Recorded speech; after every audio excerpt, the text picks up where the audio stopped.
जय हिंद दोस्तों। तो कैसे हैं आप सभी? आशा करते हैं कि आप सभी स्वस्थ मस्त और पढ़ाई में व्यस्त होंगे। तो चलिए आज हम देखेंगे कक्षा 6 गणित इसके पार्ट 4 को देखेंगे। पार्ट 4 का नाम है सांख्यिकी।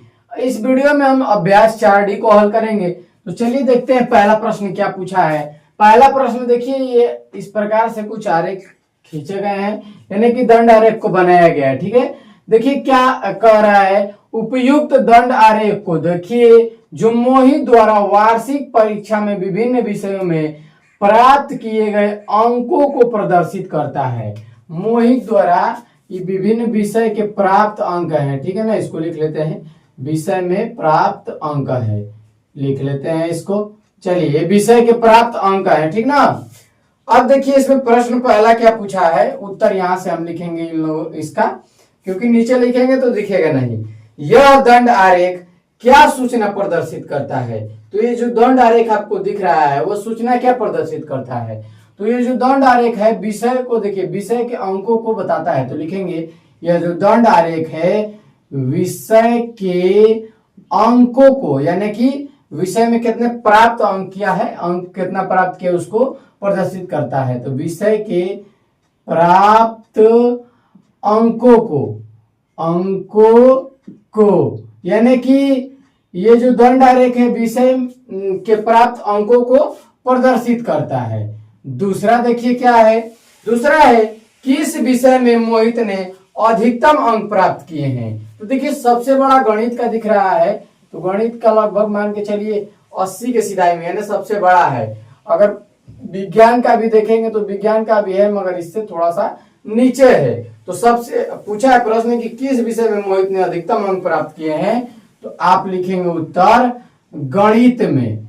गणित में जो मोहित है उसने सबसे अधिकतम अंक गणित में प्राप्त किया। अगर पूछता कि कितना अंक तो बता देते कि 80 नंबर पाया है। अगला है 3 नंबर प्रश्न, उसको देखते हैं क्या पूछा है।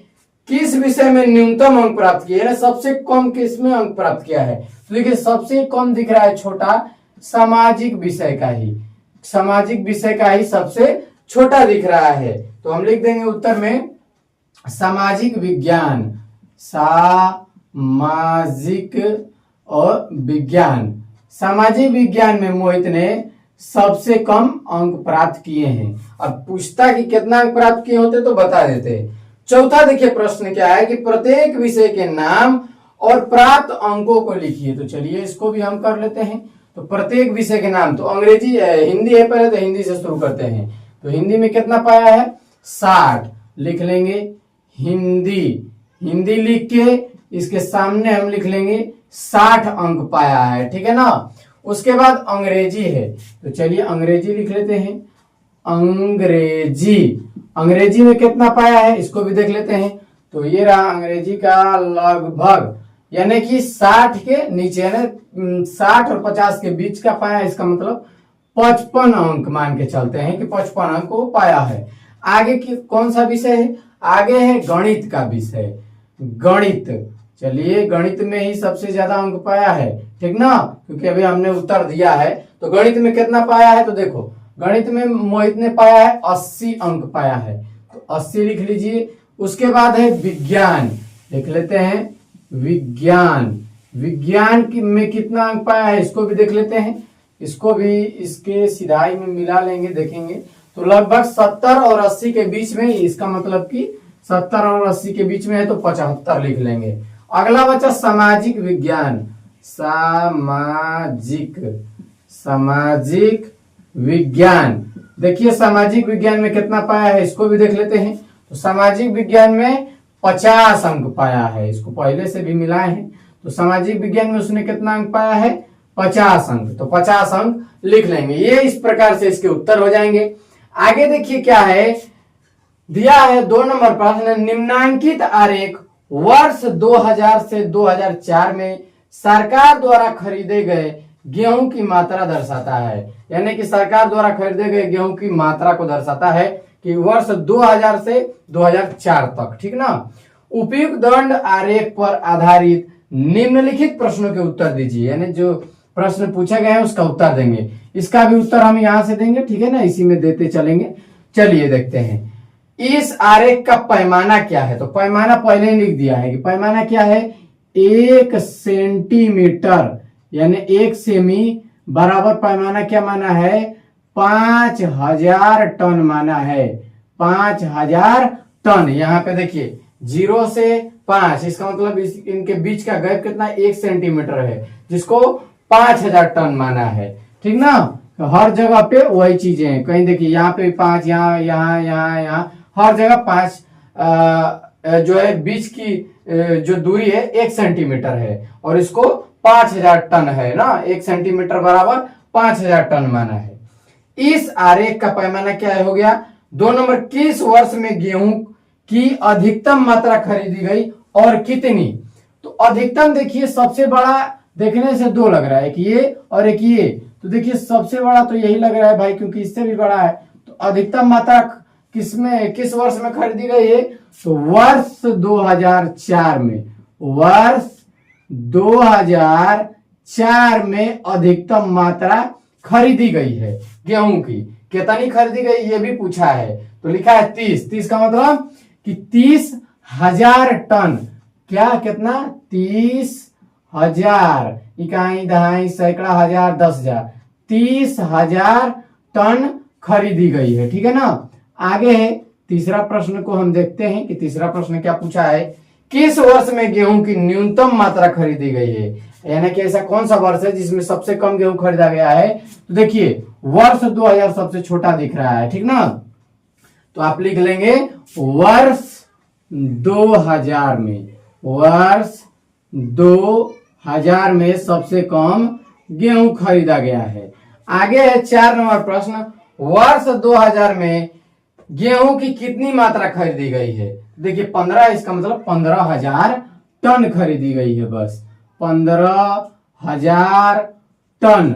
ठीक है ना, 15,000 टन गेहूं खरीदी गई है वर्ष 2000 में।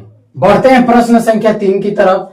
देखिए प्रश्न संख्या 3 क्या कहा है कि निम्नांकित दंड आरेख किसी आवासीय विद्यालय में प्रवेश पाने वाले शिक्षार्थियों की संख्या को दर्शाता है। यानी कि ये जो दंड आरेख है ये किसी विद्यालय में प्रवेश पाने वाले शिक्षार्थियों की संख्या को दर्शाता है। पैमाना है कि 1 सेंटीमीटर बराबर 10 गो शिक्षार्थी, यानी 0 से 10 के बीच की दूरी है 1 सेंटीमीटर, और उसमें 10 शिक्षार्थियों को दिखाया गया है। ठीक ना, उसी प्रकार से 10 से 20 की बीच की दूरी है 1 सेंटीमीटर, क्योंकि स्केल पर हमको खींचना है तो स्केल के हिसाब से ही 1 सेंटीमीटर खींचे हैं। ठीक ना, और 1 सेंटीमीटर बराबर हमने दिखा दिया है 10 शिक्षार्थियों को।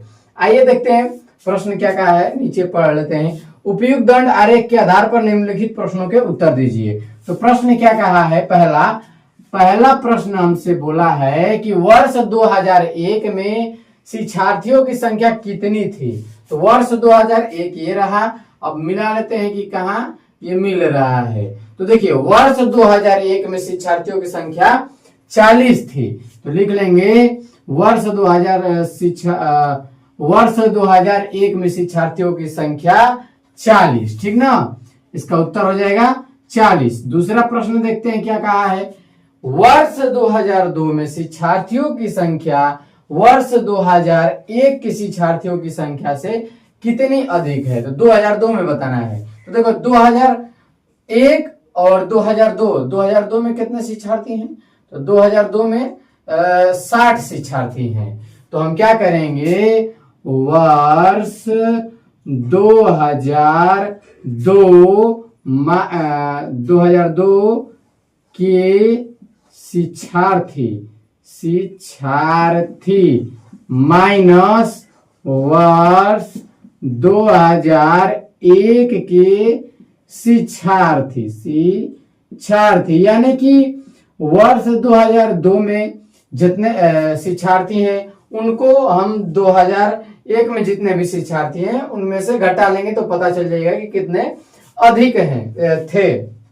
ठीक ना, तो 2002 में है 60 शिक्षार्थी, तो लिखेंगे 60 शिक्षार्थी। ठीक ना, 60 शिक्षार्थी लिख लिए, माइनस लिख लेंगे, माइनस है बीच में तो माइनस लिखेंगे। और वर्ष 2001 में कितने हैं? 40, तो लिखेंगे 40 शिक्षार्थी। ठीक है, इनको घटा लीजिए, देखते हैं। तो 40 में से 60 घटाएंगे तो कितना शिक्षार्थी बचेंगे? बच जाएंगे 20 शिक्षार्थी, यानी कि 20 शिक्षार्थी अधिक थे। अगला प्रश्न 3 को देखते हैं, क्या कहा है? अधिकतम शिक्षार्थियों की संख्या किस वर्ष में थी? तो सबसे बड़ा दिख रहा है वर्ष 2002 वाला, 60 शिक्षार्थी। तो लिख लेंगे वर्ष 2002 में, वर्ष 2002 में अधिकतम शिक्षार्थी थे। तो आशा करते हैं कि आपको यह वीडियो अच्छे से समझ में आया होगा। तो आज के लिए इतना ही, मिलते हैं इसकी अगली वीडियो में। तब तक के लिए जय हिंद दोस्तों।